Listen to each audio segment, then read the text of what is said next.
عبد القادر میں جانتا ہوں مجھ سے پہلے حضور آئے تھے، حضور نے 7 مرتبہ اپنا لحاف دہن مبارک ڈالا ہے، اور میں نے 6 مرتبہ اس لیے ڈالا ہے تاکہ گنتی میں بھی حضور سے برابری نہ ہو سکے۔ آپ سحری سے لے کر افطاری تک اپنی والدہ ماجدہ کا دودھ نہیں پیتے تھے،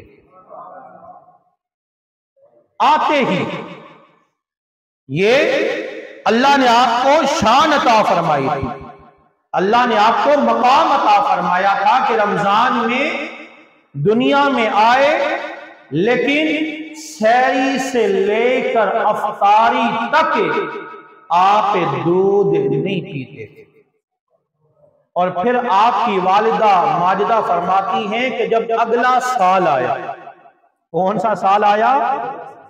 1 سال آپ کی ولادت ہوئی، دوسرا جب سال آیا، دوسرا رمضان آیا، آپ فرماتی ہیں کچھ لوگ میرے پاس آئے، انہیں رمضان کا چاند نظر نہیں آ رہا تھا۔ جیسے آج کل ہماری رویت حلال کمیٹی بیٹھتی ہے، فیصلہ کرتی ہے کہ کل روزہ ہے یا روزہ نہیں ہے۔ آپ کی والدہ ماجدہ فرماتی ہیں کہ چند لوگ میرے پاس آئے اور انہوں نے مجھے سے سوال کیا، عبد القادر کی والدہ کیا آج آپ کے بیٹے نے دودھ پیا ہے؟ میں نے کہا نہیں، آج میرے بیٹے نے دودھ نہیں پیا، آج میرے بیٹے نے دودھ نہیں پیا۔ فرماتی ہیں بعد میں جب تحقیق کی گئی تو پتہ چلا جس دن میرے بیٹے نے دودھ نہیں پیا تھا اسی دن ماہ رمضان کی پہلی تاریخ تھی، ماہ رمضان کا پہلا روزہ تھا۔ اور پھر یہ بات پورے شہر میں مشہور ہو جاتی ہے کہ سیدوں کے گھر میں ایک ایسا بچہ گیا ہے جو صبح سے لے کر شام تک دودھ نہیں پیتا بلکہ روزے کی حالت میں ہوتا ہے، بلکہ روزے کی حالت میں ہوتا ہے۔ تو میرے دوستو، اللہ نے آپ کو بڑی عظمتیں عطا فرمائی تھی، اللہ نے آپ کو بڑی شان عطا فرمائی تھی، اللہ نے آپ کو بڑا مقام عطا فرمایا تھا۔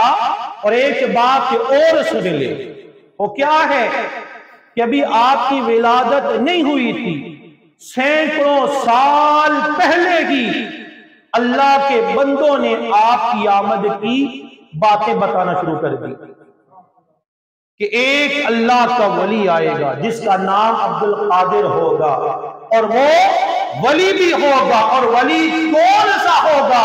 وہ ولی ہوگا جو ولیوں کا امام بن کے آئے گا، ولیوں کا سردار بن کے آئے گا۔ اور آپ کی عمر ابھی 10 سال ہے۔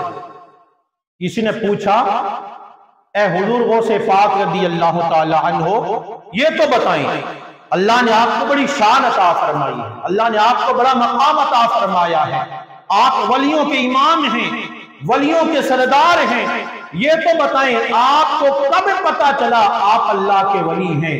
فرمایا جب میری عمر چھوٹی تھی، جب میں مکتب میں جایا کرتا تھا تو میں جب مدرسے میں پہنچا کرتا تھا میرے ساتھ رب کے فرشتے جایا کرتے تھے، اور جب میں مکتب میں پہنچ جاتا فرشتے لڑکوں سے کہتے تھے لڑکوں قادر کو بیٹھنے کے لیے جگہ دے دو، اس لیے کہ یہ اللہ کا ولی آ گیا ہے۔ لڑکوں قادر کو بیٹھنے کے لیے جگہ دے دو، اس لیے کہ کون آ گیا ہے؟ اونچا بولے، کون آ گیا ہے؟ اللہ کا ولی آ گیا ہے۔ تو یہ آپ کی شان، یہ آپ کا مقام، یہ آپ کی عظمت ہے۔ اور پھر جس رات آپ دنیا میں تشریف لائے اس رات کی عظمتیں دیکھیں، اس رات جو اللہ نے اس علاقے پہ اللہ نے اپنی رحمتوں کا نزول فرمایا، برکتوں کا نزول فرمایا۔ سنیے، جس رات آپ کی ولادت ہوتی ہے اس رات اللہ نے جیلان کی تمام عورتوں کو لڑکیاں نہیں بلکہ لڑکے ہی لڑکے عطا فرمائے۔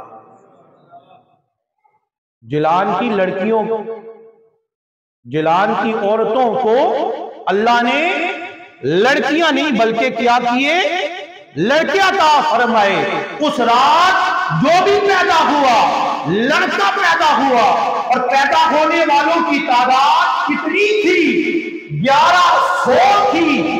1100 لڑکے پیدا ہوئے۔ وَكُلُّهُمْ صَارَ مِنَ الْأَوْلِيَاءِ، اور پھر وہ سارے کے سارے لڑکے ولی بھی بنے اور ولی بھی ولی کامل بنتے۔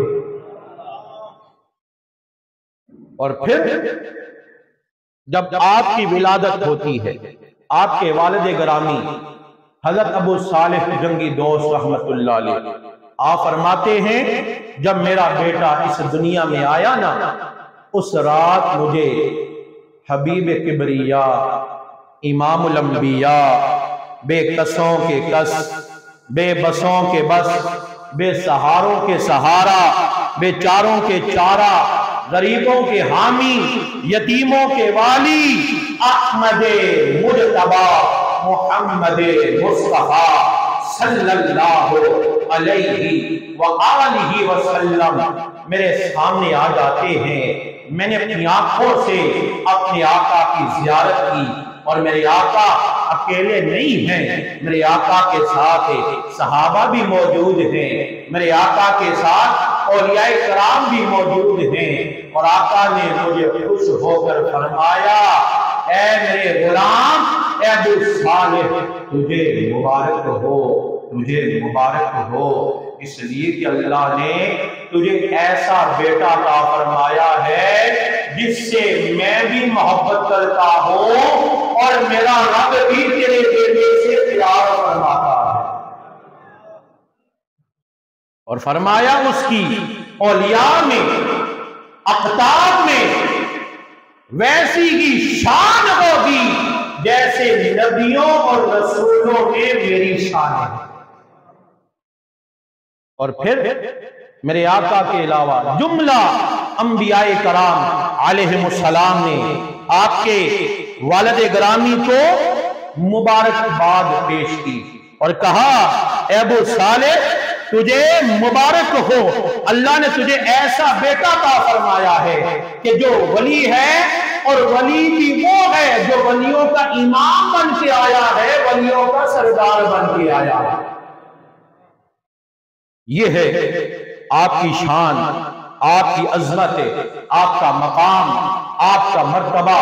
آپ نے تعلیم حاصل کی، استاد نے آپ کو پڑھایا، آپ نے پڑھا، استاد نے اور پڑھایا، آپ نے اور پڑھا، استاد نے اور پڑھایا، آپ نے اور پڑھا۔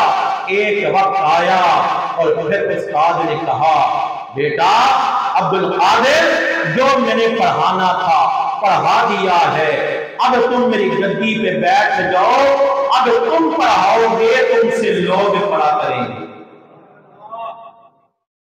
اب تم پڑھاؤ، جو پڑھانا تھا میں نے پڑھا دیا، اب میری گدی پہ بیٹھ جاؤ اور اب تم لوگوں کو پڑھاؤ۔ پھر جب آپ نے پڑھانا شروع کیا نا، تو بڑے بڑے علماء آپ کے پاس آ کے تعلیم حاصل کیا کرتے تھے، علم حاصل کیا کرتے تھے، اور پھر یہ بات دور دور تک پھیل جاتی ہے۔ لوگوں، بغداد میں ایک ایسا عالم آ گیا ہے کہ ایسا عالم دنیا میں بہت کم ہی آیا کرتا ہے۔ ایسے عالم دنیا میں بہت کم ہی آیا کرتے ہیں۔ آپ کا آغاز ہوتا ہے، آپ نے قرآن پاک کی تعلیم دی، درس قرآن کی تعلیم دی، قرآن پاک پڑھایا، احادیث رسول پڑھائی، لوگ آتے ہیں پڑھتے ہیں، لیکن آپ تقریر نہیں فرمایا کرتے، آپ تقریر اونچا بولے، آپ تقریر، آپ خطاب نہیں فرمایا کرتے تھے، جیسے آپ بیٹھا کرتے تھے، کتاب کھولتے، لوگوں کو احادیث پڑھاتے، قرآن پڑھاتے، تفسیر پڑھاتے، لیکن آپ خطاب نہیں فرماتے تھے، واعظ نہیں فرمایا کرتے تھے۔ لوگ کہتے تھے غوث پاک آپ تقریر کیوں نہیں کرتے؟ تو آپ فرماتے ہیں کہ ایک دن میں نے نماز پڑھائی اور میں اپنے حجرے میں آیا، کیا دیکھتا ہوں کہ میرے آقا صلی اللہ علیہ وآلہ وسلم کی آمد ہو جاتی ہے۔ حضور تشریف لے آتے ہیں اور فرمایا یا بنیا لما لا تتکلم، میرے بیٹے تم گفتگو کیوں نہیں کرتے؟ میرے بیٹے تم گفتگو، اونچا بولیں، تم گفتگو کیوں نہیں کرتے؟ خطاب کیوں نہیں فرماتے؟ آپ فرماتے ہیں میں نے عاجزی پیش کی، برابری ہو جائے۔ آپ فرماتے ہیں لوگوں میں نے عرض کی حسنین کے بابا آپ یہ ایک مرتبہ اور اپنا لحاظ دہنے میرے منہ میں ڈال دیں تاکہ گنتی میں عدد میں برابری ہو جائے۔ لیکن حسنین کے بابا حضرت علی رضی اللہ تعالی عنہ نے جواب دیا عبد القادر میں جانتا ہوں مجھ سے پہلے حضور آئے تھے، حضور نے 7 مرتبہ اپنا لحاظ دہن مبارک ڈالا ہے اور میں نے 6 مرتبہ اس لیے ڈالا ہے تاکہ گنتی میں بھی حضور سے برابری نہ ہو سکے۔ میں نے 6 مرتبہ اس لیے ڈالا ہے کہ ہم حضور کے برابر، اونچا بولے نا، ہم حضور کی برابری نہیں کر سکتے۔ تو جو آج کل کہے کہ حضور بھی ہم جیسے، معاذ اللہ، حضور تو جس گلی سے گزرتے تھے وہ گلیاں مہک جایا کرتی تھیں۔ صحابہ کرام تو حضور کا پسینہ اٹھانے کے لیے ترستے تھے۔ دشمنوں نے جب اپنے لوگوں کو حضور کی بارگاہ میں بھیجا نا، اور پھر جب دشمنوں نے صحابہ کا در دیکھا کہ حضور وضو فرماتے ہیں تو پانی نیچے نہیں گرتا، حضور کا لعاب دہن مبارک زمین پر نہیں گرتا، صحابہ کے ہاتھوں میں گرتا ہے، صحابہ اپنے چہروں پہ، اپنے جسموں پہ جلتے ہیں۔ تو جا کر پیغام دینے والوں نے پیغام دیا ہم محمد کے غلاموں کو کبھی شکست نہیں دے سکتے کہ جن کے غلام حضور کا اتنا ادب کرتے ہو وہ ہم سے کبھی شکست پا نہیں سکتے۔